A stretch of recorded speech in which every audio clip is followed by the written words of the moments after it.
এইরকম করে ঝাল ঝাল করে মুরগির গোশ ভর্তা করলি ভুনা গোশ রেখে সব গামলা ভরে ভাত খেয়ে উঠবে, গ্যারান্টি।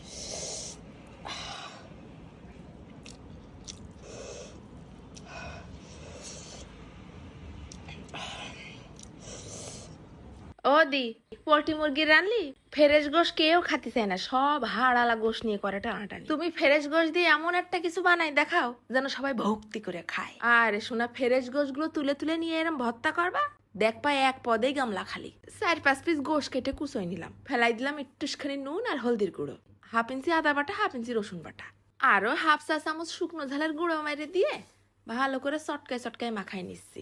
ইনারে কড়াই ধরে এবার চুলোর পর উঠাই দেবো। সব থেকে মজার কথা আছে, মাত্র 2-3 পিস গোশ দিয়েও তোমরা এই ভর্তাটা বানাই খেতে পারবানি, এত টেস্ট। তারপরে একদম লো আছে মুরগির গোশটা জাল করে সিদ্ধ করে শুকোই নেব। তারপরে ঘপ ঘপ করে তেল ঢেলে গরম করে নিয়ে ভাইজে নিছি 10টা শুকনো ঝাল আর 4 কাঁচা ঝাল।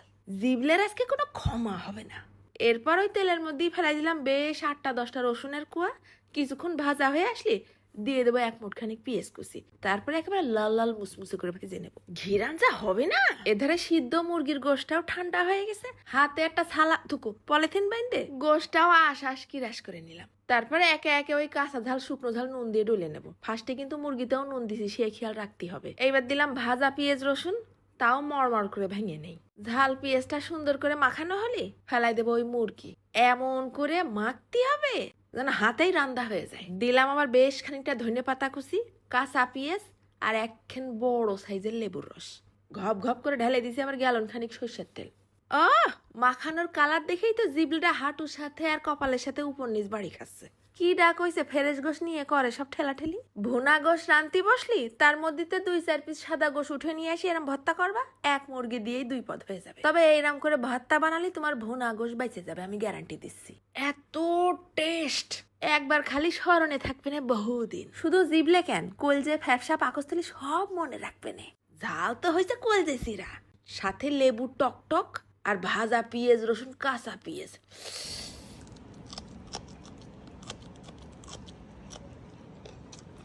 আর ফাঁকে ফাঁকে মেরে দিছি কাঁচা ঝালের রানের পর কামড়। খাবি কি পাগলা, ঝাঁঝাই তো মরে যাবে। ঝাল লাগলে মুখ বন্ধ করে খাওয়া যায়, সুসাতে খাতি হয়। এটাও একটা রোমাঞ্চকর অভিজ্ঞতা। আজকে তো শুক্রবার আছে, একটুখানি বানাই খাই দেখে মিথ্যে করছি কিনা।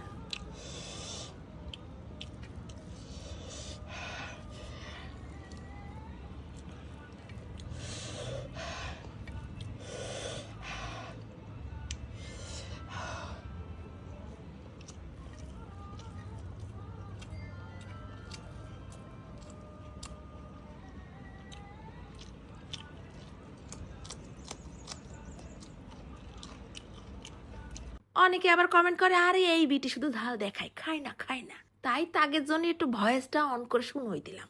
এত ঝাল ঝালের মধ্যে মুরগির আশ পড়তেছে দাঁতের নিচে, আর কথা করতে পারতেছি না, চলে যাচ্ছি। ধন্যবাদ।